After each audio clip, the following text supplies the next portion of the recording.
অসাধারণ। আমার মায়েরা তো খুব ভালো। জয় রাধেশ্যাম। আজ শাস্ত্রে বললেন হরিনাম বিনা কলিজীবের গতি নাই, গতি নাই, গতি নাই। আজ নদিয়ার চাঁদ আমার গৌর হরি তিনি কি করলেন? কলিহত জীবের লাগি এই মধুমাখা হরিনাম জীবের দ্বারে দ্বারে প্রচার করলেন। বৈষ্ণব পদকর্তা বললেন রাম আদি অবতারে ক্রোধে নানা অস্ত্র ধরে অসুরে করিল সংহার, এবে অস্ত্র না ধরিল প্রাণে কারো না মারিল, হরি নামে প্রেমে জীব করিল উদ্ধার। শুধুমাত্র হরিনাম মা, আর কিছু করতে হবে না আপনাকে। নামাচার্য ছিল ঠাকুর হরিদাস বাবা, তিনি কি ভগবানের সেবা দিতেন? তাকে পূজা দিতেন না, সময় নেই। দিনে 3 লক্ষ নাম জপ করতেন। ওই নামের মধ্যেই সেবা, নামের মধ্যেই সব। 3 লক্ষ নাম করতেন দিনে, তাও 1 লক্ষ নাম করতেন মনে মনে, 1 লক্ষ নাম জপ করতেন বদনে ফিস ফিস করে, আর 1 লক্ষ নাম গাইতেন উচ্চস্বরে চিৎকার করে। মাসে 1 কোটিরও বেশি। শাস্ত্রে বললেন কলিযুগে নাম ছাড়া নাহি আর ধর্ম, সর্বধর্ম সার নামে শাস্ত্র মন। তাই আজ আমার গৌর সুন্দর তিনি জীবের ঘরে ঘরে হরিনাম প্রচার করলেন। মহাজন লীলার এক পাশে দাঁড়িয়ে বললেন দেখো এ তৃণভুবনে আনন্দে ভরিল,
দেখুন কেমন দীনতা, এত সুন্দর পদ লিখেছেন তারপরেও কি বলছে আমার হিরতি মাতি হলো না গো, রতি মতি হলো না, এমন দয়াল গৌর অবতারে রতি মতি হলো না গো, দয়াল গৌর অবতারে আসা যাওয়া সারে হলো, দয়াল গৌর অবতারে আসা যাওয়া সার হলো, দয়াল গৌর অবতারে আমার মানব জনম বিধানে, দয়াল গৌর অবতারে আমার মানব জনম দেখাই গেল, দয়াল গৌর অবতারে আমার রতি মতি হলো না গো, মানব জনমে বিধাই গেল, রতি মতি হলো না গো, আমি আসা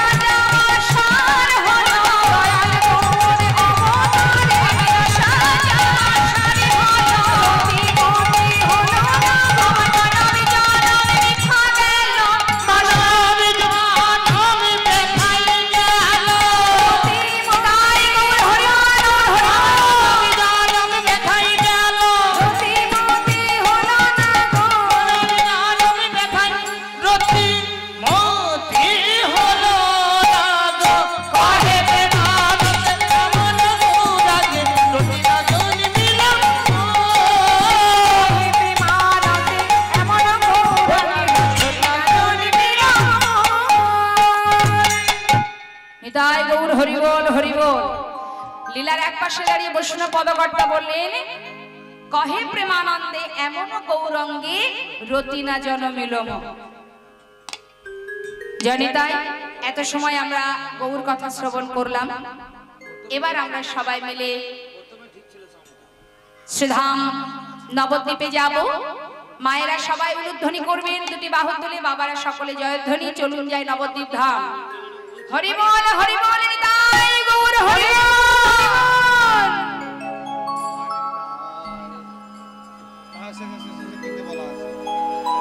শেষে 3টে বলা আছে। জনিতা জয় গৌর। চলুন যাই আমরা সবাই মিলে সুন্দর একটা নিতাই গৌরের ভজন আস্বাদন করতে করতে চলে যাব। হরি বল।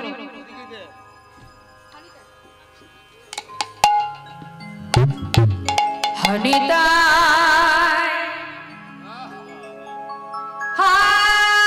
গৌর বলে শোনায় পাল তুলে দা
নিতাই গৌর বলে শ্রীধাম নবদ্বীপ চন্দ্র আমার গৌর সুন্দর, যিনি নবদ্বীপে শুচিগর্ভ সিন্ধু মাঝে উদয় হবার পর তার বাল্যলীলা সম্পন্ন করে বিদ্যাভাসী দিগ্বিজয়ী পণ্ডিত হন।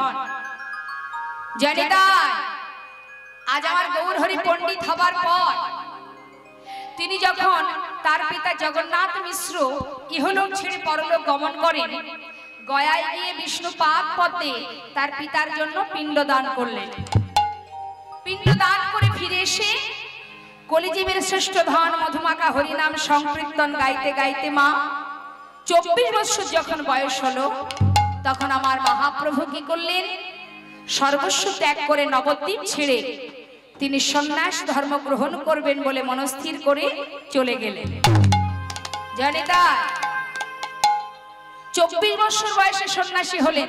চিন্তা করুন, আমরা ভগবানকে ভালোবাসতে গেলে আমরা কি বলি? আমাদের এখনো সময় হয়নি। অনেকেই বলে, যদি বলা হয় একটু ভগবানের নাম কর, কাউকে যদি বলা হয় যে একটু ভগবানের নাম কর, বলে রাখো তো।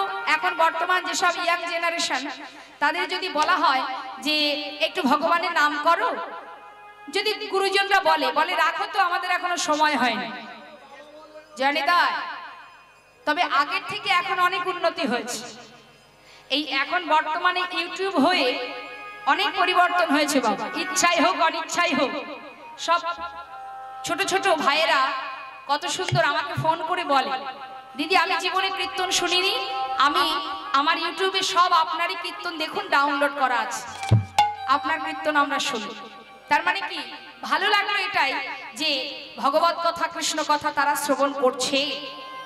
এইভাবে শুনতে শুনতে শাস্ত্রে বললেন, হেলায় বা শ্রদ্ধায় যে বা নাম লয়, ক্রমে ক্রমে কৃষ্ণ ভক্তির হয় উপচয়।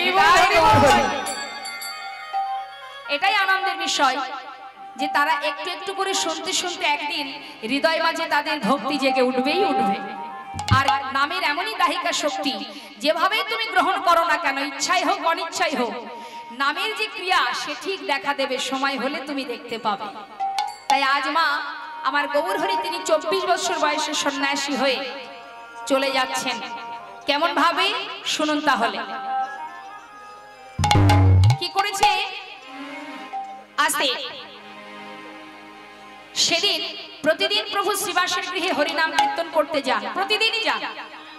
নবদ্বীপে শ্রীবাসের গৃহে তিনি হরিনাম করেন, কিন্তু আজ আর তিনি যাননি। আজ আর শ্রীবাসের গৃহে হরিনাম করতে না গিয়ে বিষ্ণুপ্রিয়াকে সঙ্গে করে নিয়ে তিনি শয়ন মন্দিরে ঘুমিয়ে আছেন।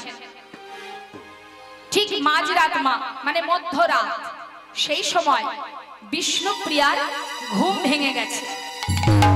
আর যখনই ঘুম ভেঙেছে সঙ্গে সঙ্গে তার প্রভুর শয্যায় হাত দিয়েছে। আর যখনই হাত দিয়েছে দেখছে প্রভু নেই। বিষ্ণুপ্রিয়া মনে করছে প্রভু গেলেন কোথায়, চমকে উঠেছে বিষ্ণুপ্রিয়া। এখন চারিদিকে অন্ধকার, এত রাত, গেলেন কোথায় প্রভু? প্রভুকে তো খুঁজে পাচ্ছি না। ঘরের মধ্যে না পেয়ে ধীরে ধীরে ঘর থেকে বাইরে বেরিয়ে বাড়ির চারিধারে প্রভুকে খুঁজছে।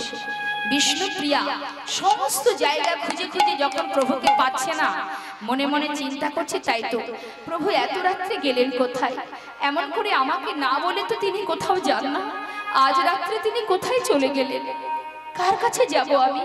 আমি তো কাউকে চিনি না নবদ্বীপের মাঝে, কার কাছে কি জিজ্ঞাসা করব? বিষ্ণুপ্রিয়া ঘরের মধ্যে বসে বসে কাজ।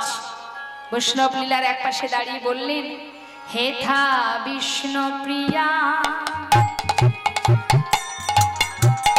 চমকি উঠিয়া, বিষ্ণুপ্রিয়া চমকি উঠিয়া, হেথা বিষ্ণুপ্রিয়া চমকি উঠিয়া, হেথা বিষ্ণুপ্রিয়া চমকি উঠিয়া, ও গো পালঙ্কি বুলায়ে হাতি গো, পালঙ্কি বুলায়ে হাতি গো, পালঙ্কি বুলায়ে হাতি গো, পালঙ্কি বুলায়ে হাতি গো, প্রভু না দেখিয়া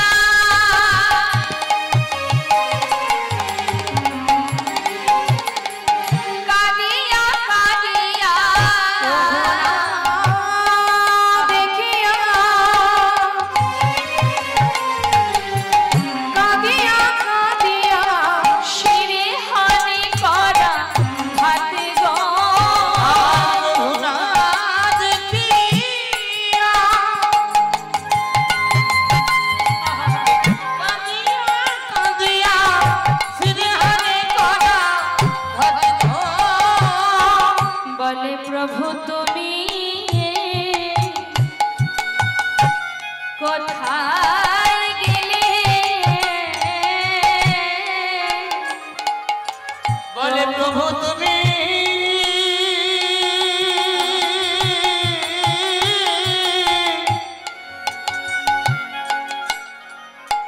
প্রভু তুমি কোথায়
বিষ্ণুপ্রিয়া প্রভুকে খুঁজে পাচ্ছে না ভেবে সে মনে মনে চিন্তা করছে, নবদ্বীপে আমি তো আর কাউকে চিনি না, যাই একবার সচি মায়ের কাছে যাই।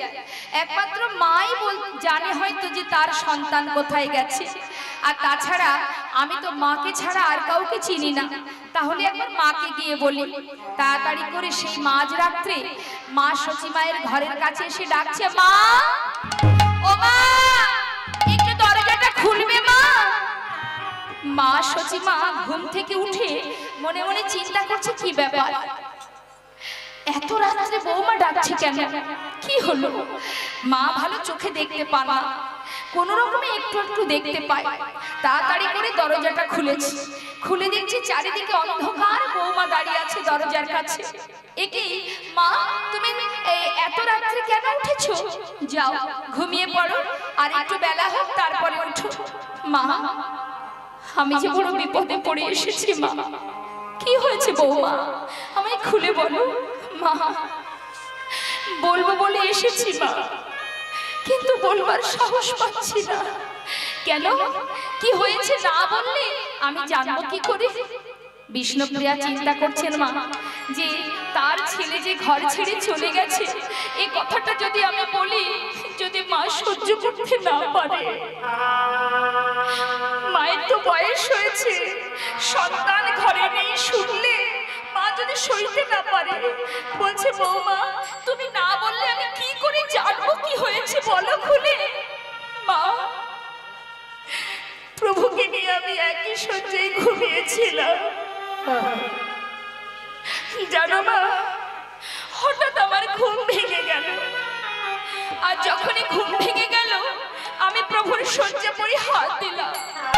দেবার সাথে সাথে কি দেখলাম জানো মা, তোমার একমাত্র সন্তান আমার প্রভু, সে আর ঘরে নেই মা, সে ঘর ছেড়ে চলে গেছে জনমে।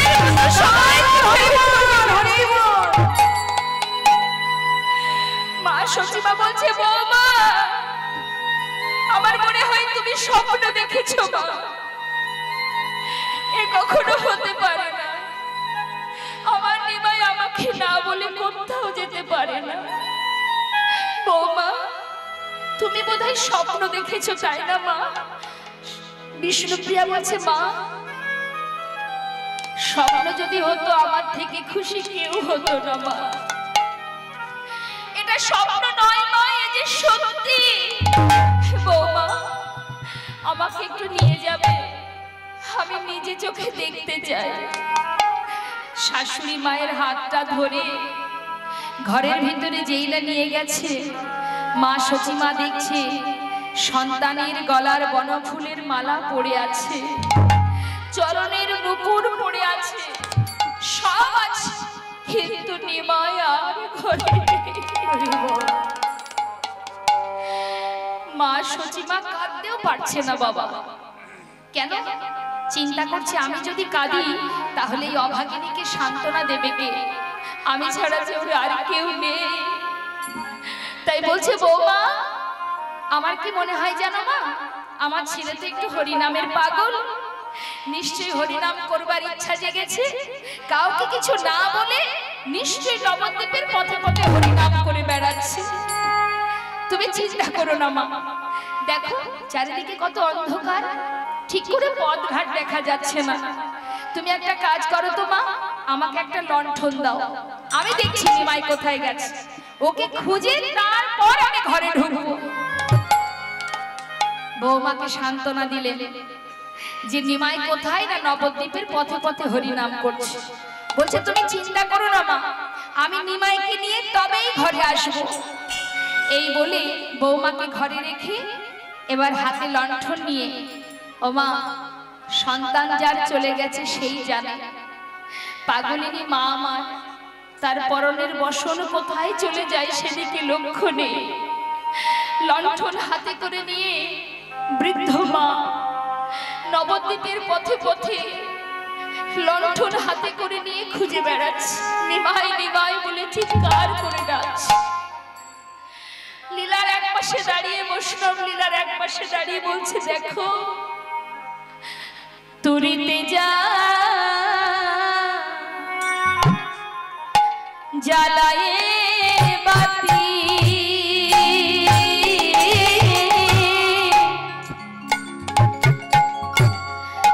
মায়া খুঁজেছে না ইতি উতি তুমি ভেজা লায়ে বাতি মায়া মার খুঁজেছে না ইতি উতি ওরে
নবদ্বীপের পথে বসে বসে কাঁদছেন মা। কাঁদতে কাঁদতে পথের ধারে দেখছে কত শিগাল কত কুকুর তারা ঘুরে বেড়াচ্ছে, কোনো মানুষকে না পেয়ে। নবদ্বীপে তখন সবাই ঘুমাচ্ছে, কেউ ওঠেনি, একটা কোনো মানুষ দেখতে পাচ্ছেন না মা সচিমা। কিন্তু এই কুকুর শিগাল যারা রাস্তায় থাকে সারা রাত, তাদের কাছে গিয়ে মা বলছে, ওরে তোরা তো সারা রাত এই পথেই বসে থাকিস, তোরা একবার বলতে পারবি বাবা আমার নিমাই কোন পথে গেছে? কিন্তু বলবে কি করে বাবা? তারা যদি দেখেও থাকে বলবার শক্তি তো তাদের নেই মা। মা সচিমা বসে বসে কাঁদতে কাঁদতে যখন অন্ধকারটা পার হয়ে একটু একটু ভোর ভোর হয়েছে বাবা, পথঘাট হালকা দেখা যাচ্ছে, চিন্তা করছেন মা আমি যদি নিমাইকে খুঁজে না পাই তাহলে আমার বৌমার সামনে গিয়ে আমি আর দাঁড়াতে পারবো না। চিন্তা করছি যাই নবদ্বীপের পথে পথে যদি নিমাই না থাকে অন্তত আর একটা জায়গায় আমি খুঁজে দেখব। আমার বিশ্বাস ও আর কোথাও না থাকলেও অন্তত তার ঘরে আছে।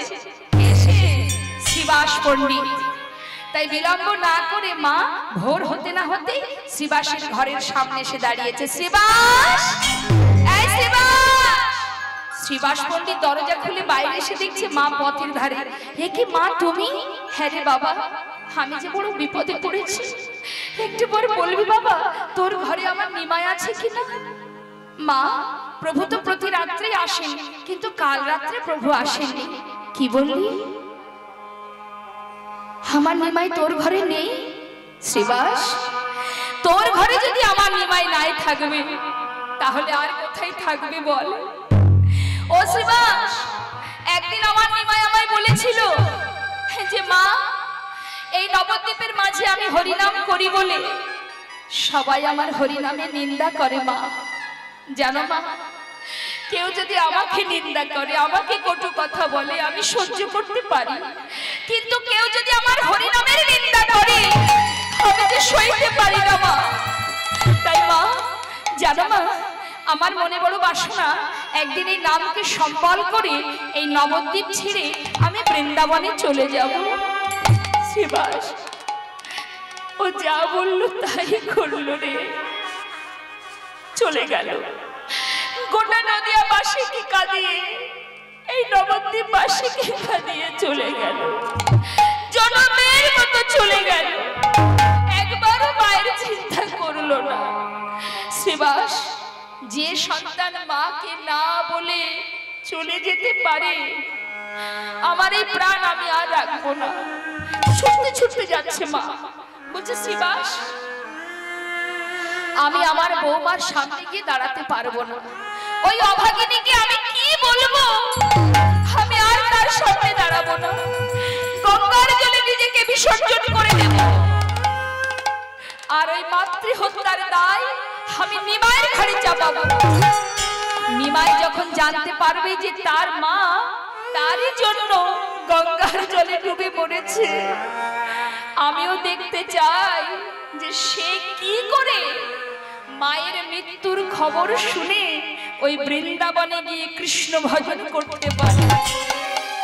মা ছুটতে ছুটতে যাচ্ছে, গঙ্গার জলে নিজেকে বিসর্জন করবে। পিছন দিক থেকে ভক্তগণ যাচ্ছে, মা ছুটতে ছুটতে যাচ্ছে। নিমাই নিমাই বলে সখী মা গঙ্গায় ঝাঁপ দিতে গেল,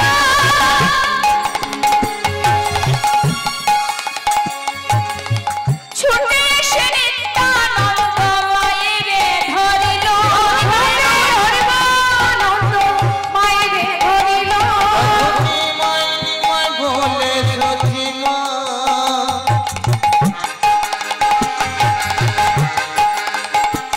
গঙ্গায় ঝাঁপ দিতে গেল,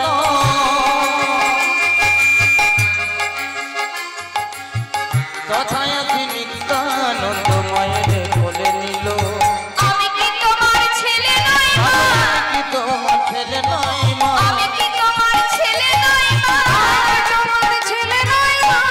মাই গেছে নিতাই আছে, আমি কি তোমার ছেলে নই মা? নিমাই গেছে তোমার ছেলে নয় মা? মাই গেছে নিতাই আছে, নমো নমো নমো নমো নমো। মাই গেছে নিতাই আছে, আমি কি তোমার ছেলে নয় মা? আমি কি তোমার ছেলে নই মা? ছুটে এসে নিত্যানন্দ প্রভু মাকে জড়িয়ে ধরেছে, জড়িয়ে ধরে বলছে মা, তুমি কেন নিজেকে বিসর্জন করছো মা? ছি ছি ছি, ও মা, তুমি চলে গেলে আমরা কি নিয়ে বাঁচবো? মা তুমি আমার কথা শোনো, আমি তোমার নিতাই বলছি মা, ভাই যেখানেই যাক না কেন আমি ঠিক ভাইকে ধরে নিয়ে আসবো। মা বলছে ওরে নিতাই, আমাকে সান্ত্বনা দিস না বাবা, এটা হচ্ছে সান্ত্বনা। যে সন্তান একবার সংসার ছেড়ে সন্ন্যাসী হয় সে আর কখনো ইছার ঘরে ফেরে না। মা আমি তোমায় কথা দিচ্ছি, ভাই যদি সন্ন্যাস ধর্ম গ্রহণ না করে থাকে আমি তোমার কাছে ধরে আনবো, আর যদি সন্ন্যাস ধর্ম গ্রহণ করেও থাকে আমি তবুও তোমার কাছে ধরে নিয়ে আসবো। তুমি আমার কথা শোনো মা, পারবি তো বাবা? ঘরে আমার বৌমা বিষ্ণুপ্রিয়া, সেই অভাগিনীকে আমি কি বলবো? তুমি তাকে গিয়ে বলো আমি খুব শীঘ্রই নিমাইকে ধরে নবদ্বীপে নিয়ে আসবো। যা বাবা। তাহলে আর দেরি করিস না। ও মা, গোটা নদিয়াবাসী সবাই নিমায়ের জন্য ধুলাই গড়াগড়ি দিয়ে কাজ। ভোর হবার সাথে সাথে যখন সমস্ত নবদ্বীপবাসী জানতে পারলেন যে নবদ্বীপের নিমাই আর নবদ্বীপে নেই, সবাই তো গৌরহরিকে ভালোবাসে মা, তো গৌর চলে গেছে। যেই না গৌর চলে গেছে, সঙ্গে সঙ্গে গোটা নবদ্বীপবাসী সবাই সুরধ্বনির তীরে এসে নয়নের জলে বুক ভাসিয়ে কাঁদছে আর ডাকছে নিমাইকে। সুরধ্বনির তীরে এসে বলছে, ওরে সুরধ্বনি, তুই তো জানিস যে তোর তীরে নীরে নিমাই খেলা করত। গোটা নবদ্বীপবাসী কাঁদছে। বৈষ্ণব লীলার এক পাশে দাঁড়িয়ে বলছে, দেখো আজ নবদ্বীপের কেমন দশা জানো, নবদ্বীপের কেমন অবস্থা হয়েছে সেটা বাবা বৈষ্ণবগণ পদাবলীর মধ্যে তিনি কি বলছেন, দেখো দেখো। এই সে নদিয়া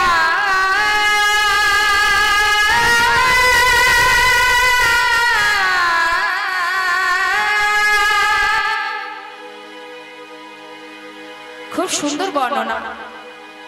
এই সেই নদিয়া, ও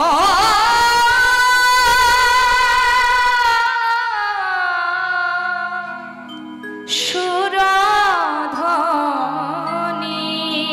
একরকম রাখলাম সেবিনা সকলি রয়েছে গো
বলছে ওরে নদেবাসী তোরা একবার আয় আমরা সবাই মিলে হা গৌর বলে কাঁদি আয় গো সকলে কাঁদিয়া বেড়ায় আয় গো সকলে কাঁদিয়া বেড়ায় হা গৌর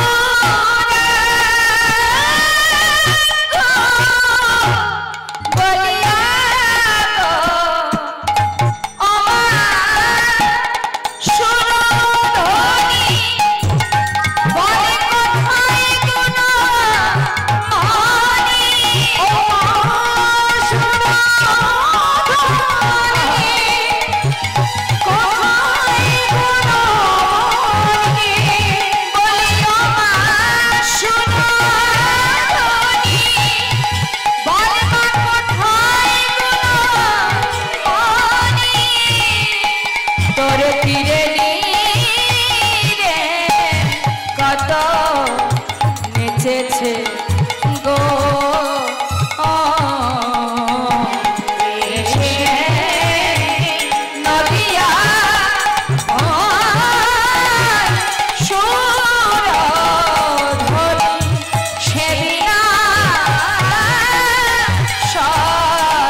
সুরধ্বনি সেবিনা সকলে রয়েছে গো বাবা শাস্ত্রে বললেন নবদ্বীপ ছেড়ে চলে গেছেন আমার গৌর হরি গোটা নদিয়াবাসী সবাই কাঁদছেন আজ গৌরের জন্য হ্যাঁ কোথায় গেলেন গৌর হরি না কাটোয়া কাঞ্চননগরে কেশব ভারতীর আশ্রমে তিনি সন্ন্যাস মন্ত্র ধারণ করলেন জানি তা এখানে হাত তুলে দেখান তো কার কার দীক্ষা শিক্ষা নেওয়া হয়েছে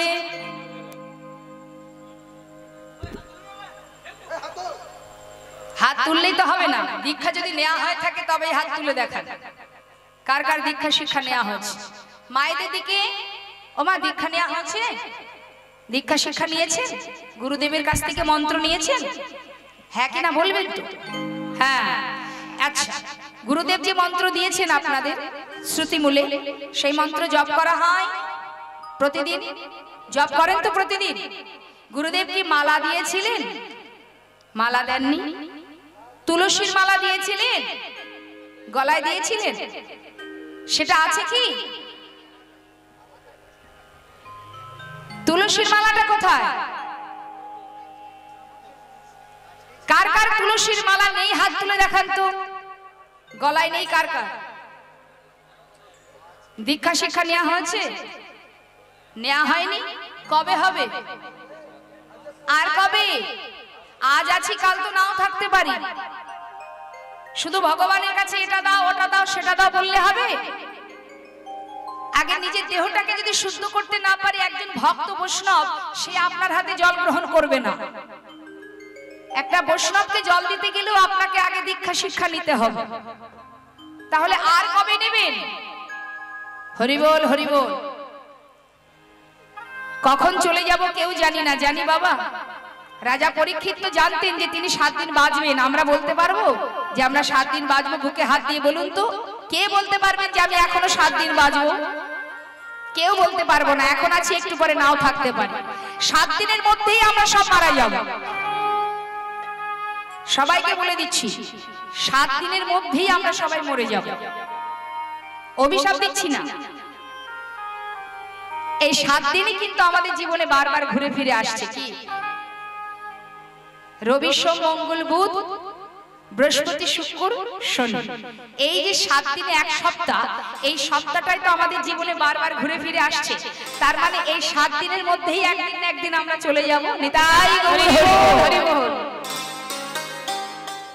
তাহলে কার হাতে কতটুকু সময় আছে আমরা তো জানি না মা তাহলে আমাদের করণীয়টা কি হ্যাঁ শুধু ভগবানের সারা দিনে ভগবানকে যে সেবা দিচ্ছি সেবা ঠিকমতো দেন তো বলুন তো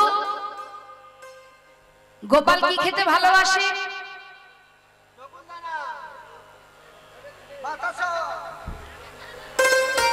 গোপাল কি খেতে ভালোবাসে নবদ্বীপে নন্দের নন্দের বেটা কানু মানে কৃষ্ণ, মা যশোদার নয়নের মণি। কি খেতে ভালোবাসে গোপাল? ক্ষীর মাখন। বাবা, তা দেয়া হয় তো সেটা? কখনো বাজার গেলে তখন আনা হয়। খুব বেশি হলে দুটো নকুল দানা। নকুল দানা ছাড়া আছে কি? কি তাই তো?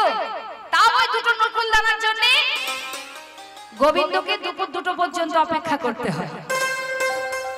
24 ঘন্টার মধ্যে মাত্র দুটো নকুল দানা বরাদ্দ।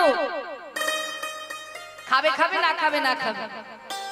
আর বাড়িতে যদি 4 জন মেম্বার থাকে, 4 জনের 4 গুণি 8, 8 পদে রান্না করতে করতে রান্নাঘরে দিন চলে যায়। কিন্তু ভগবানের বেলায় দুটো নকুল দানা, তার থেকে বেশি যদি হয় দুটো বাতাসা। কি তাই তো? তাহলে শুধু ভগবান, এ গোবিন্দ তুমি এটা দাও ওটা দাও, সুখে রাখো, ভালো রাখো, শান্তিতে রাখো, এই তো আমাদের কামনা বাসনা। শুধু কামনা বাসনা চাই করলে তো হবে না মা।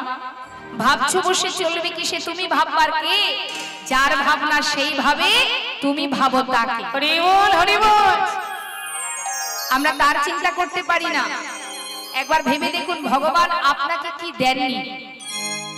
গুরুদেব একটা তুলসীর মালা দিয়েছে, সেটা পড়তে গেলে আপনার লজ্জা করছে। সমাজে তুলসীর মালা পরে বেরোনো যাবে না, লোকে দেখলে কি বলবে, বন্ধু বান্ধব দেখলে কি বলবে, তাই না? কি তুলসীর মালা কার কার গলায় আছে? হাত তুলে দেখান। বেশ, এবার হাতটা নামান তো। কার কার গলায় নেই একটু দেখি। কই দেখি, হাত তুলে দেখান কার কার গলায় নেই। যেজন পাশে আছেন একটু দেখান তো, কার কার গলায় নেই, হাত তুলে দেখান। আর দেখাবে না। আজই বাড়িতে যাবেন এবং কোনো না কোনো তুলসীর, যদি তুলসীর মালা যেখানে বিক্রি হয়, কোনো আশ্রম থেকে হোক, মঠ মন্দির থেকে হোক, মালা কিনে গলায় পরবেন। যদি জীবনে মঙ্গল কামনা করতে চান, শুধু আপনার মঙ্গল নয়, সমাজের মঙ্গল, সংসারের মঙ্গল, সন্তানের মঙ্গল, স্বামীর মঙ্গল, সকলের মঙ্গল যদি চান, তবে এই ভক্তি জগতে প্রবেশ করতে হবে বাবা। ভক্তি জগতে প্রবেশ না করলে কিন্তু মাথায় রাখবেন আপনার সন্তান মানুষ হবে না। এই আমি কথাটা বলে রাখলাম। যদি মানুষের মতো সন্তানকে মানুষ করতে হয়, তাহলে মাতা পিতাকে ঠিক হতে হবে এবং সন্তানকেও ভক্তি জগতে প্রবেশ করানোর জন্য যা যা নিয়ম আছে, যা যা করতে হয় সেগুলো করতে হবে। কি? সাধুগুরু বৈষ্ণবের সঙ্গ করানো, হরিকথা কৃষ্ণ কথা শ্রবণ করানো, এবং ঘরের মধ্যে যে সিংহাসন আছে সেখানে সন্তানদের নিজে হাতে তাদের পুজো শেখানো, এগুলো করতে হবে। মোবাইল হাতে ধরিয়ে দিলে হবে না, তাহলে উচ্ছন্নই চলে যাবে। আপনি যেটাই দেন না কেন, মোবাইল কার্যসূত্রে দিতে হবে, উপায় নেই। এখন যা পরিস্থিতি হয়েছে, লেখাপড়াটাও অনলাইনে হচ্ছে, দিতে হবে, দেবেন, কিন্তু তার মধ্যে দিয়ে মাথায় রাখতে হবে ছেলে মেয়েকে মানুষ করতে গেলে ভক্তি রাজ্যে প্রবেশ করাতে হবে, না হলে কিন্তু সে মানুষ হবে না। আপনারা এসেছেন কীর্তন শুনতে, আপনাদের ছেলে মেয়ে কোথায় আছে? বাড়িতে। তাদেরকে তো আনেননি, জোর করে আনতে হবে। যদি মন নাও চায়, জোর করে আনতে হবে। একটু একটু করে শুনতে শুনতে সে একদিন কৃষ্ণ ভক্ত হয়ে উঠবে। তার অনেক প্রমাণ আছে মা। তাই তুলসীর মালাটা অবশ্যই গলায় পরবেন। স্বামী যদি একটা সোনা চেন কিনে দিয়ে বলে, বেশি বলা লাগবে না, শুধু একবার যদি বলে, এই যে গিন্নি তোমার জন্য সোনার চেনটা করে এনেছি, সব সময় পরে থাকবে, কেমন? ব্যাস একবার বললেই হয়। সে চোরে নিয়ে যাবে না, ডাকাতে নিয়ে যাবে না, চুরি হবে, সেদিকে লক্ষ্য থাকে না। স্বামী বলেছে, স্বামীর কথা ফেলে রাখা যাবে না, হ্যাঁ, স্বামীর কথা উপেক্ষা করা যাবে না। সোনার চেনটা আমরা গলায় সব সময় পরে থাকি, তাই না?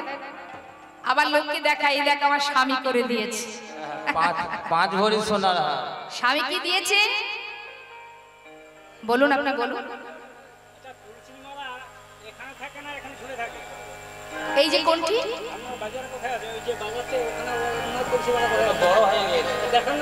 ঠিক আছে, আস্তে আস্তে আস্তে আস্তে আস্তে আস্তে আস্তে আস্তে আস্তে আস্তে আপনি তুলসীর মালাটা যেভাবে বলেছি সেইভাবে আপনি করলেই হবে।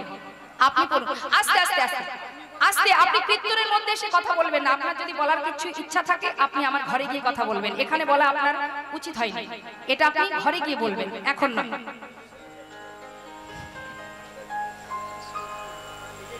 হ্যাঁ হ্যাঁ, জয় রাধে।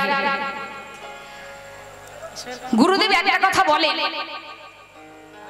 আপনি আচরণ নিজে আচরণ করুক বা না করুক, আমি যেটা বলবো সেটা তুমি করবে, আমি যেটা করব সেটা তুমি করো না, কিন্তু আমি যেটা বলবো সেটা তুমি করবে। কি বাবা, আমি যদি স্কুলে যখন কোনো শিক্ষক শিক্ষা দেন, স্কুলে অনেক ছাত্রছাত্রী 100-200 ছাত্রছাত্রী, তার মধ্যে সবাইকে ফার্স্ট হতে পারে বাবা? সবাই তো ফার্স্ট হয় না। হ্যাঁ, তাহলে আমার কথা শুনে যদি কারোর মধ্যে এতটুকু ভক্তি জন্মায়, আমি মনে করব আমার জন্ম ধন্য। কে করলো আর কে করলো না সেটা কিন্তু আমার দেখার বিষয় নয়। তাই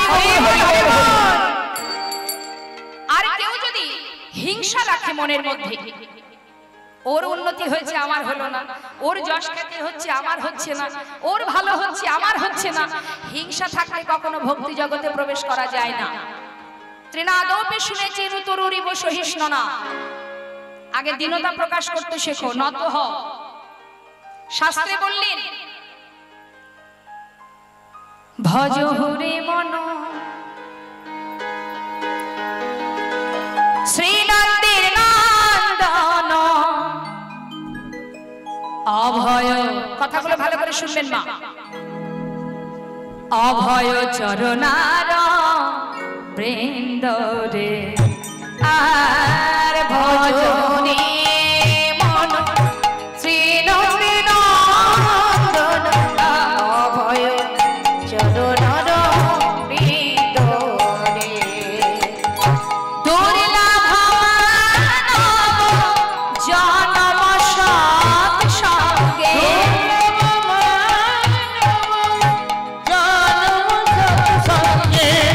তরহি রে ভব সিন্ধু রে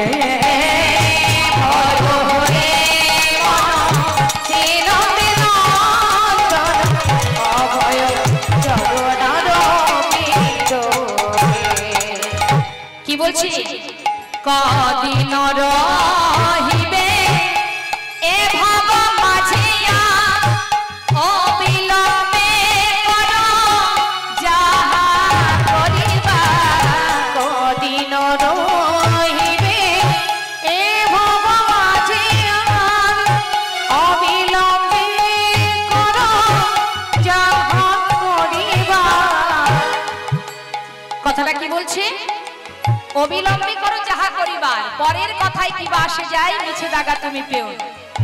কে ভগবানের নাম করলো কে করলো না, কে মালা পরলো কে পরলো না, কে তিলক করলো কে করলো না, আমি সেদিকে দেখবো না, আমি কি করলাম সেটা আমাকে দেখতে হবে।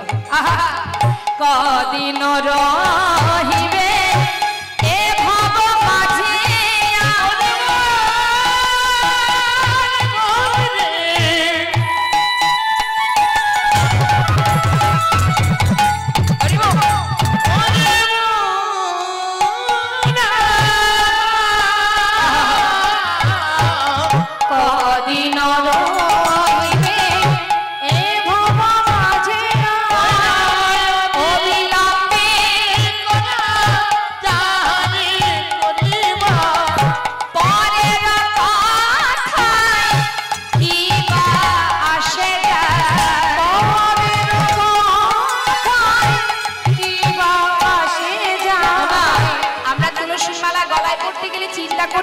লোকে কি বলবে, লোকে কি বলবে, মান সম্মানের ব্যাপার।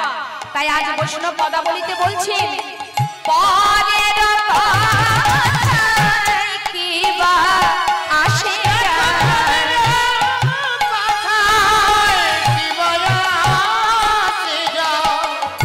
মিছে দাগা তুমি পেও না।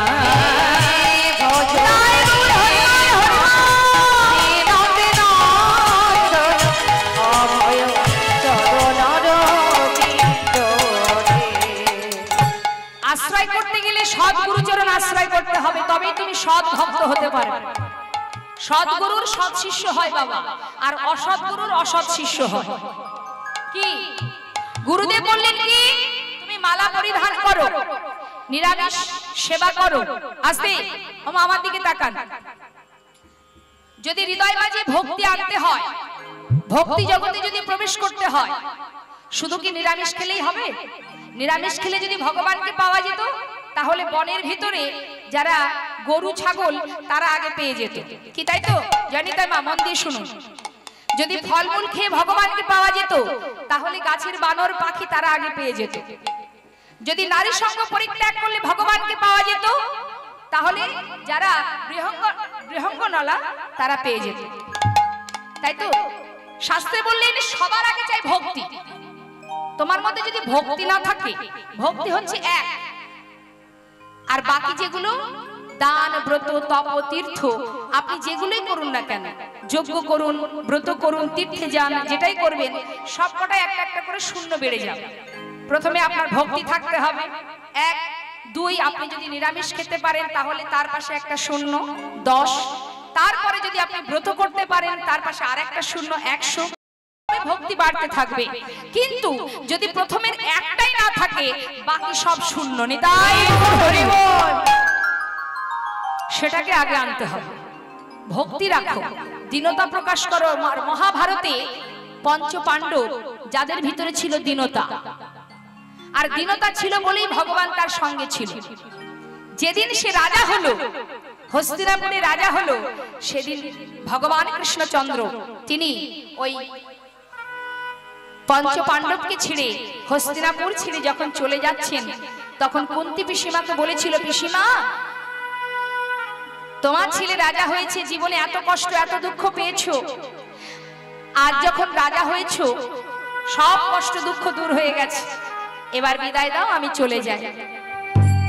কুন্তী পিসিমা চিন্তা করলেন কৃষ্ণ যখনই আমাকে ছেড়ে ঘরে যায়, যাবার সময় বলে পিসিমা আমি আসি, কিন্তু আজ বলছি আমি যাই, তার মানে আজ চলে গেলে আর আসবে না। ওমা, যাই কথার অর্থ কি? সে আর কখনো ফিরে আসবে না। আপনি আত্মীয় বাড়িতে গেলে বলেন না যে হ্যাঁ রে আসি, তার মানে আবার আসবো। এক জায়গায় কখনো বলবেন না আসি, সেটা কোথায় জানেন? যদি কখনো ডাক্তার দেখাতে যান, ডাক্তারের সামনে যেন বলবেন না ডাক্তার বাবু আসি, ওই বললে আবার যেতে হবে। তার যখনই কুন্তী পিসিমা শুনলেন যে কৃষ্ণ চলে যাচ্ছে, মানে যাই কথাটা বলেছে, তখনই বললেন কৃষ্ণ তুমি চলে যাচ্ছ, তোমাকে তো ধরে রাখার ক্ষমতা আমার নেই। বলছে পিসিমা যাবার আগে আমি তোমায় বর দিতে চাই, বলো তুমি কি বর নেবে? কৃষ্ণ তুমি যদি আমাকে বরই দিতে চাও তবে এই বরই দাও। এতদিন আমার দুঃখ ছিল, কষ্ট ছিল, তাই তুমি আমার সঙ্গে ছিলে। আজ আমার দুঃখের কষ্টের অবসান ঘটেছে, আমার ছেলে রাজা হয়েছে, তাই তুমি চলে যাচ্ছ। বরই যদি দিতে হয় তাহলে তুমি এই বরই দিয়ে যাও। এই জগতে যত আছে দুঃখ কষ্ট যন্ত্রণা বেদনা সবটুকু তুমি আমাকে দিয়ে যাও। এতটুকু সুখ যেন আমার জীবনে না থাকে। যে সুখ পেলে, যে আনন্দ পেলে, জনমের মতো কৃষ্ণকে হারাতে হয়। ওরে যুধিষ্ঠির, সিংহাসন থেকে নেমে আয় বাবা। বেশ তো ভালোই ছিলাম ওই বনের ভিতরে, কৃষ্ণকে সঙ্গে করে তোরা 5 ভাই জীবন কাটিয়েছি, অনেক সুখে ছিলাম। কিন্তু যে সিংহাসনে বসলে কৃষ্ণকে হারাতে হয়, সেই সিংহাসন, সেই রাজ প্রাসাদ আমি কিচ্ছু চাই না। এই হচ্ছে ভক্তি বাবা। যার সুখের সর্বস্ব পরিত্যাগ করে শুধু কৃষ্ণকে পাবার জন্য সে রাজসুখ পরিত্যাগ করতে চায়। তাই বৈষ্ণব পদকর্তা বললেন দীনতা প্রকাশ করো, গুরুচরণ আশ্রয় করো, সৎ গুরুচরণ আশ্রয় করো, তবেই তুমি ভক্তি রাজ্যে প্রবেশ করতে পারো। একটা কথা বলি মা, মন দিয়ে শুনুন, সৎ গুরুর সৎ শিষ্য আর অসৎ গুরুর অসৎ শিষ্য। তাহলে দুটোই বলবো, শুনুন, একটু মন দিয়ে শুনবেন। লীলা তো আমরা শুনবোই, তার মধ্যে এটাও বলিনি, এটা খুব জানবার প্রয়োজন। আগে অসৎ গুরুর বিষয়টা বলি, খুবই মজার কথা বাবা, খুব মজার, কিন্তু শিক্ষামূলক কথা। মায়েরা মন দিয়ে শুনবেন। গুরু যেমন শিষ্য তেমন।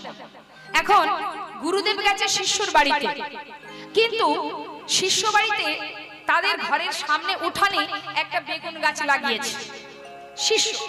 এখন বেগুন গাছে একটা বেগুন হয়েছে, হ্যাঁ, এখন তার স্ত্রী বলছে স্বামী দেখো কত সুন্দর বেগুন হয়েছে, নতুন গাছ তাতে একটা বেগুন হয়েছে, তাই এসো একদিন বেগুনটা তুলে আমরা সবাই মিলে মানে আমি তুমি আর আমার ছেলে তিনজনে ভাজা করে খাও। এখন স্বামী বলছে দেখো সবেমাত্র বেগুনটা হয়েছে, আর একটু বড় হোক তারপরে খাওয়া যাবে। বেশ বেশ কয়েকদিন যেতে না যেতে গুরুদেব ঢুকেছে, মানিতাই গৌর হরি। এখন গুরুদেব ভিতরে ঢুকেই যেই না উঠানে পা দিয়েছে দেখছে সামনে বেগুন গাছে বেগুন ঝুলছে, সে বেগুনের দিকে লক্ষ্য গেছে। যেই না ঢুকেছে তাড়াতাড়ি করে চরণ ধৌত করে চরণামৃত পান করে আসনে বসতে দিলেন। বলছেন গুরুদেব আপনি যখন এসেছেন সেবার ব্যবস্থা করতে হবে। হ্যাঁ তা দেখ বাবা, তাহলে তুই তাড়াতাড়ি যা করবি কর। শোন ওই বেশি কিছু করতে হবে না, একটু ডাল করবি, সঙ্গে একটু আলু সিদ্ধ থাকুক, যা হোক কিছু একটা করবি। আর তোদের বাড়িতে ঢোকার সময় বেগুন গাছে একটা বেগুন দেখলাম, ওই বেগুনটা ভেজে দিস। যেই না বলেছে বেগুন ভেজে দিস, তখন মনে মনে চিন্তা করছে স্বামী তাই তো আমার গিন্নি যে বলেছিল বেগুন ভাজাটা সে খাবে, এখন যদি গুরুদেব খেয়ে নেয় তাহলে কি হবে। বলছে ঠিক আছে গুরুদেব আমি আসছি। ভিতর ঘরে গিয়ে বলছে ও গিন্নি তুমি তো বলেছিলে বেগুনটা খাবে, কিন্তু জানো আজকে গুরুদেব ঢোকবার সাথে সাথে বেগুনের দিকে তার লক্ষ্য গেছে, সে বলেছে ওই বেগুনটা নাকি তাকে ভেজে দিতে হবে। তার গিন্নি বলছে দেখো কবেই তোমায় বলেছি যে বেগুনটা ভেজে খেয়ে নি, শোনোনি আমার কথা। আজকে গুরুদেব এসে সে বেগুন খেতে চাইছে, বেগুন আমি দিতে পারবো না। চিন্তায় পড়ে গেছে শিষ্য, কি বিপদ, একদিকে গিন্নি আর একদিকে গুরুদেব, কোন দিকে যাবে। তাড়াতাড়ি করে বাইরে এসে বলছে গুরুদেব ও গুরুদেব বলি কি আপনার মেয়ে বলছিল যে শুধু ডাল আলু সিদ্ধ কেন আরো কিছু পদ বাড়িয়ে দিতে, মানে আপনার মেয়ে বললে একটু ধোকার ডালনা হবে, সঙ্গে আরো একটু কোনো চচ্চড়ি টাইপের কিছু একটা করবে, তারপরে আবার উচ্ছে ভাজা হবে। হ্যাঁ আচ্ছা বাবা শোন শোন, অত কিছু দরকার নেই। আচ্ছা বেশ যা করবি কর, বেগুন যেন ভাজতে বলিস না, বেগুন ভাজা দিবি। কি জ্বালাতন বলুন দেখি। বলছে বাবা এত কিছু কি দরকার। হ্যাঁ ঠিক আছে অত কিছু করতে হবে না, যদি করতে চাস কর, কিন্তু বেগুনটা ভেজে দিস। কি জ্বালাতন।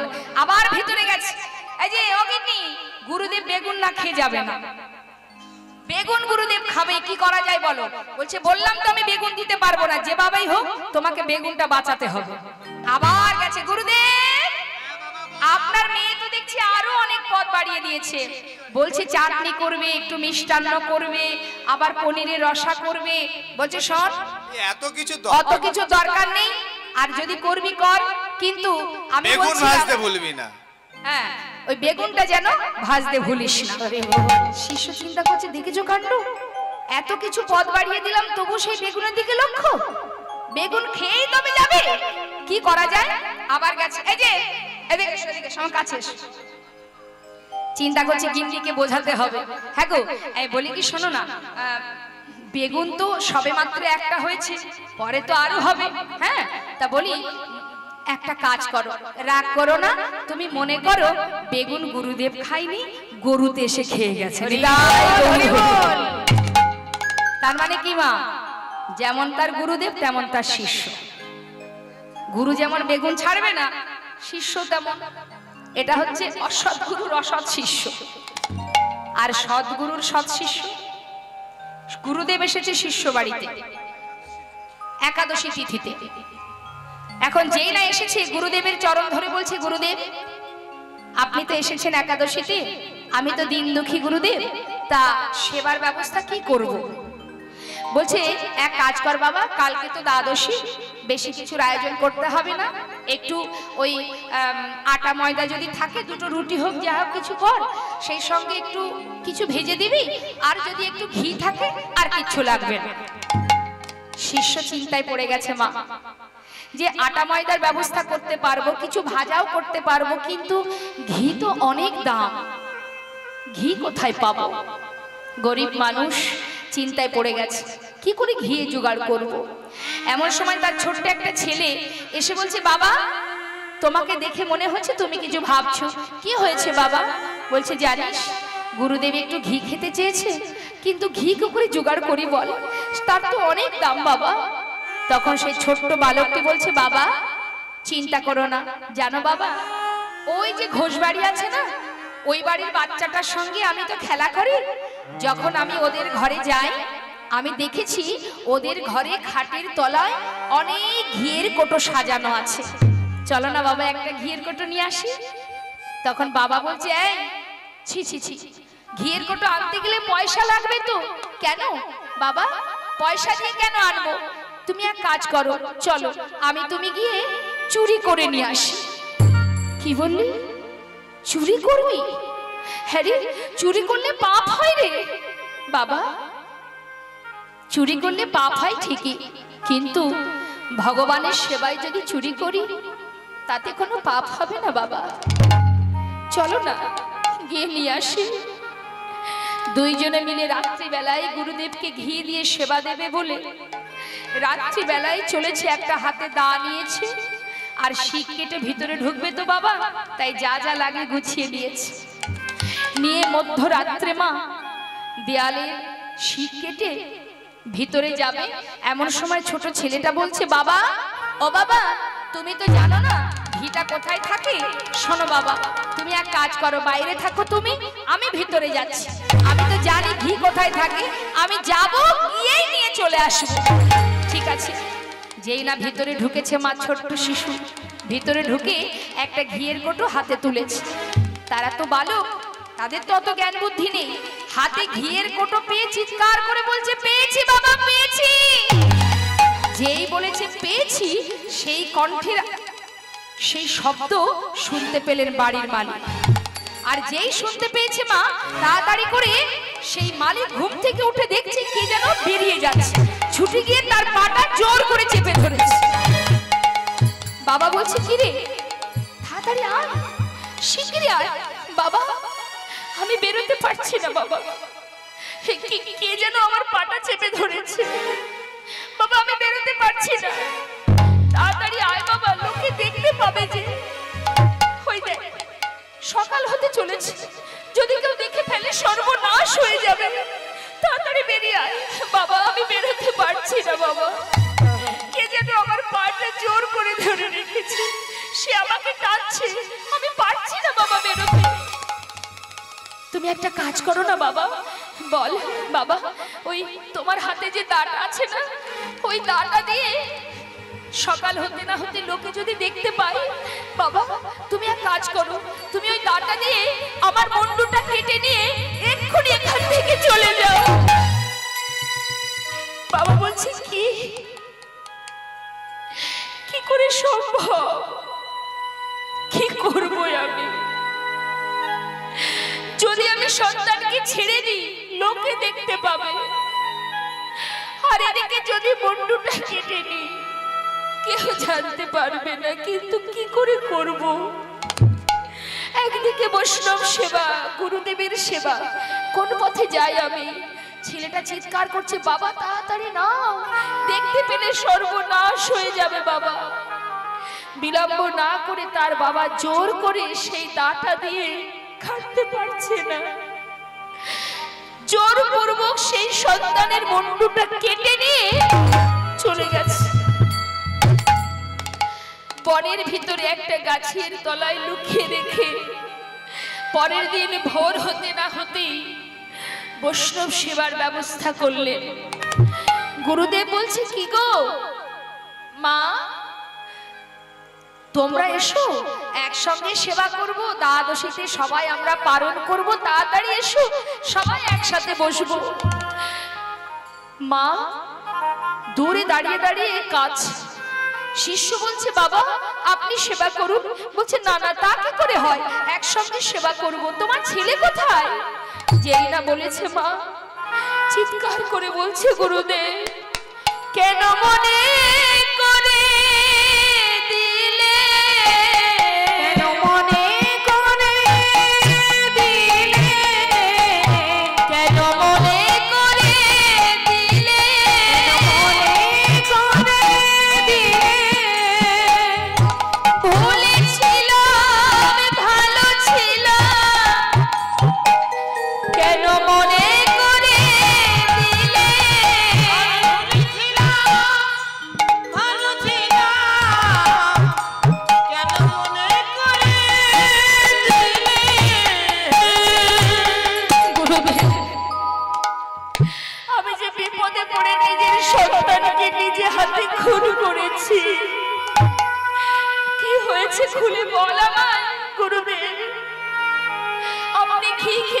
বলেছিলেন ঘি চুরি করতে গিয়ে আমার সন্তানের মুন্ডুটা কেটে ফেলেছি। কি বললি তুই? শিগগিরই নিয়ে আয়। এদিকে যেই না সকাল হয়েছে বাবা, গ্রামবাসী সেই দেহটা দেখে অবাক হয়ে গেছে, সবাই আশ্চর্য হয়ে গেছে। কি কে করেছে এমন কাজ? এমন ভাবে ছোট্ট শিশুকে কে প্রাণে মারলো? গুরুদেবের হাতে যখন সেই মুন্ডুটা দিয়েছে, সেই গুরুদেব সেই মুন্ডুটাকে দেহের কাছে নিয়ে দেহটার সঙ্গে মুন্ডুটা রেখে প্রভুর চরণ স্মরণ করে বলছে, প্রভু যদি আমি সদ্গুরু হয়ে থাকি, আমার ভজন যদি সঠিক হয়ে থাকে, আজ এই গঙ্গার জল আমি এই শিশুর অঙ্গে ছিটাবো। তুমি যদি থেকে থাকো, আজ এই শিশুকে তুমি প্রাণে বাঁচিয়ে দেবে। গুরুদেবের নিজের সাধনার জোরে, তার কৃপার জোরে, প্রভুর আশীর্বাদে পুনরায় সেই শিশু আবার প্রাণ ফিরে পেল। তাই মাগো, গুরুচরণ আশ্রয় করতে হবে, না হলে গোবিন্দ কৃপা পাওয়া যাবে না। স্বয়ং মহাপ্রভু আজ গুরুর কাছে গিয়ে সন্ন্যাস মন্ত্র ধারণ করে আজ তিনি চললেন বৃন্দাবনের পথে। নিজে আচরণ করে জগৎজীবকে শিক্ষা দিলেন, হে জীব, আগে গুরুচরণ আশ্রয় করো, তবেই তুমি গোবিন্দ পাবে। এদিকে নিত্যানন্দ প্রভু তিনি যখনই গেছেন বাবা, সঙ্গে করে নিয়ে গেছে দুইজনকে, মুরারি আর অদ্বৈত আচার্য। কাটোয়া কাঞ্চননগরে গিয়ে গুরুদেবকে বলছে, গুরুদেব আমার ভাই এসেছিল। বলছে, হ্যাঁ, এই তো একটু আগে আমার কাছ থেকে সন্ন্যাস ধর্ম গ্রহণ করে বৃন্দাবনে চলে গেল। সে কি? নিতাই চাঁদ চিন্তা করছে, আহা, ভাই এত তাড়াতাড়ি চলে গেল, ধরতে পারলাম না। ঠিক আছে, মুরারিকে বলছে, শোনো মুরারি, তুমি নবদ্বীপে গিয়ে গোটা নদিয়াবাসীকে জানিয়ে দাও আমি খুব শীঘ্রই ভাইকে নিয়ে আসছি। আর অদ্বৈত প্রভুকে বললেন, তুমি শান্তিপুরে যাও, শান্তিপুরে গিয়ে গঙ্গার ঘাটে একটা তরি নিয়ে আর নৌকপির বহির্বাস নিয়ে অপেক্ষা কর। দুইজনকে দুই দিকে পাঠিয়ে দিয়ে নিতাই চাঁদ চললেন। এবার এদিকে যাচ্ছেন আমার গৌরহরি, আর মুখে কি গাইছে? কয় কৃষ্ণ কোথায়, কৃষ্ণ কোথায় আমার বধূয়া? কোথায় কৃষ্ণ কোথায় তার বধূয়া? কয় কৃষ্ণ কোথায়, কৃষ্ণ কোথায় প্রাণ বধূয়া? কয় কৃষ্ণ কোথায়, কৃষ্ণ কোথায় প্রাণ বধূয়া? আমি ডাকি গো তোমারে এই জনম, আমি ডাকি গো তোমারে এই জনম ধরে, তবু না পাই দেখা তোমারে। কয় কৃষ্ণ কোথায়, কৃষ্ণ কোথায় প্রাণ বধূয়া? কৃষ্ণ কোথায়, কৃষ্ণ কোথায় প্রাণ বধূয়া? কোথায় কৃষ্ণ, কই কৃষ্ণ, জীবন কৃষ্ণ গাইতে গাইতে যাচ্ছে বাবা। এদিকে কাটোয়া কাঞ্চননগরে গুরুদেবের কাছ থেকে সন্ন্যাস মন্ত্র ধারণ করে যখন বৃন্দাবনের পথে যাচ্ছে, যেতে যেতে এসে পৌঁছালেন কোথায়? রাঢ় দেশের মাটিতে। রাঢ় দেশের মাটিতে প্রভু 3 দিন ধরে ঘুরছে। 3 দিন রাঢ় দেশে করিয়া ভ্রমণ, কৃষ্ণ নাম না শুনিয়া প্রভু করেন ক্রন্দন। করেন কন্দ। রাঢ় দেশের মাটিতে 3 দিন ধরে ঘুরছেন প্রভু, কিন্তু কারোর কাছ থেকে একটু হরিনাম তিনি শুনতে পাচ্ছেন না। তাই গৌরহরি মনে মনে ভাবছেন যে এমন কি কেউ নেই যার মুখে একটু কৃষ্ণ নাম শোনা যায়? ধলাই গড়াগড়ি দিয়ে কাটছে কঠিন কাকর বালিতে। এদিকে কি হয়েছে বাবা, ওই রাঢ় দেশের মাটিতে ছোট ছোট শিশু তারা মাঠে এসেছে ধেনু চড়াতে। গাভীগণকে ছেড়ে দিয়ে তারা মাঠে খেলা করছে, ছোট ছোট বালক। তা তাদের বয়স কি 5 থেকে 10-এর মধ্যে। এখন এই ছোট ছোট বালক, তাদের ভক্তি দেখুন কেমন মা। তারা কি করছে, বনে এসে বলছে, এই ভাই এদিকে আয়, শোন আজ একটা নতুন খেলা করব। তা কি খেলা? বলছি শোন না, আমি যখন প্রতিদিন সন্ধ্যাবেলা ঘরে ফিরি আমার ঠাকুর দাদা আমাকে কোলে বসিয়ে না ভালো ভালো গপ্প শোনায়। কি গপ্প? শোন ঠাকুর। আসতে কি হচ্ছে? কি এত কথা কেন? আমার এত কথা বলছেন কেন? বসুন। বলছি ছোট ছোট শিশু তাদের নামগুলো আগে বলে দিই। কারণ নাম বিড়বিড়ে, ক্যাবলা, নিধিরাম, সিধিরাম, এক এক নাম বাবা। ক্যাবলা, বিড়বিড়ে, নিধিরাম, সিধিরাম, তার মানে ছেলেবেলার নাম। বন্ধুরা ডাকাডাকি করে। এখন বিড়বিড়ে ডাকছে, এই ক্যাবলা, এই ক্যাবলা। হ্যাঁ বল। শোন না, এই আজকে না বনের মাঝে একটা ভালো খেলা করব। আমার ঠাকুর দাদা সে ওই নবদ্বীপে গিয়েছিল। এই শোন শোন, হ্যাঁ নবদ্বীপ নয়, নবদ্বীপ, নবদ্বীপ। আরেকটু জোরে বল, জোরে বল। নবদ্বীপ। ও আচ্ছা আচ্ছা আচ্ছা, বলছে আরে নবদ্বীপ না, বল নবদ্বীপ। মানে ছোট তো মা বাবা, 5 বছর বয়স, ভালো করে কথাও বলতে পারে না, তাই বলছে নবদ্বীপ না, বল নবদ্বীপ। এবার তার মধ্যে যে একটু ভালো করে বলতে পারে সে বলছে এই বল নবদ্বীপ। বেশ, শোন না, ওই নবদ্বীপে নাকি একটা সোনার মানুষ থাকে। মহাপ্রভু কিন্তু দূর থেকে শুনছে কথাগুলো বাবা। বলছি জানিস, ঠাকুর দাদা বলে সেই সোনার মানুষটা নাকি হরিনামের খেলা করে। হরিনামের খেলা? আরে হরিনামের খেলা করতে গেলে তো খোল লাগে, করতাল লাগে, কি তাই তো? খোল করতাল লাগে। খোল করতাল আছে? ওমা করতাল আছে দেখান তো, মায়েরা দেখান করতাল কোথায় আছে। বেশ, এবার খোলটা দেখান তো কোথায় আছে মায়েরা, বাবারা না। খোল কোথায় আছে দেখান। হ্যাঁ খোল কোথায়? করতালটা তো সুন্দর দেখিয়ে দিলেন, খোলটা দেখাতে পাচ্ছেন না। এই দেহটা হচ্ছে একটা খোল। এটা যেমন একটা খোল, দেহ খোল, এটাও কিন্তু খোল, মাটির দেহ। আমাদের দেহটাও তো মাটির দেহ, তাই তো? এটা যেমন কৃষ্ণ সেবার জন্য সৃষ্টি, আমাদের দেহ খোলটাও গোবিন্দ সেবার জন্য সৃষ্টি। হ্যালো, বলছি এটা একটু সাউন্ডটা বাড়াও তো। হ্যালো বাড়াও। হ্যালো হ্যালো, জয় রাধে, হরে কৃষ্ণ। Hello hello. তো বাবা, এটা যেমন গোবিন্দ সেবায় বাজালে বাজে, না বাজালে বাজে না, এটাও তেমন গোবিন্দ সেবায় বাজালে বাজে, না বাজালে বাজে না। তাই আজ আমার গোবিন্দ, আহা, ছোট ছোট বালক তারা বনের মাঝে বলছে, এই ভাই, ঠাকুর দাদা বলেছে আলাদা করে খোল করতাল লাগে না। এই হচ্ছে করযুক্ত তাল, মানে করতাল, আর এটা হচ্ছে খোল, দেহ খোল। আয় আমরা সবাই মিলে বাজাই। হ্যাঁ দেখি সবাই মিলে একটা দেহ খোল করতাল বাজাবো আমরা। হাত তুলুন,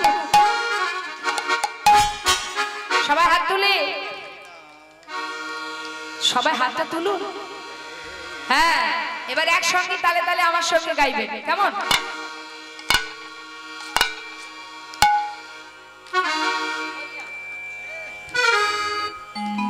হরি নাম কৃষ্ণ নাম গেয়ে যা ও বীরা।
কৃষ্ণ হরে রাম হরে রাম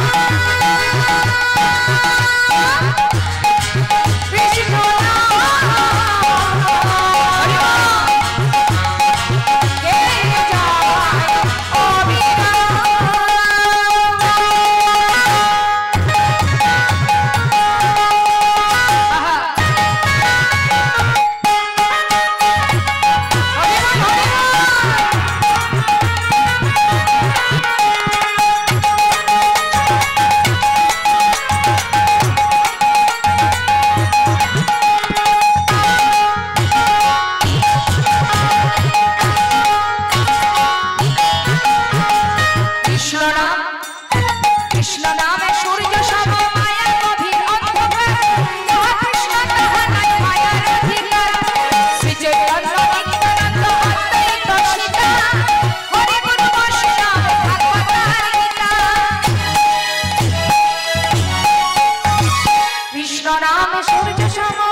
Hare Krishna Hare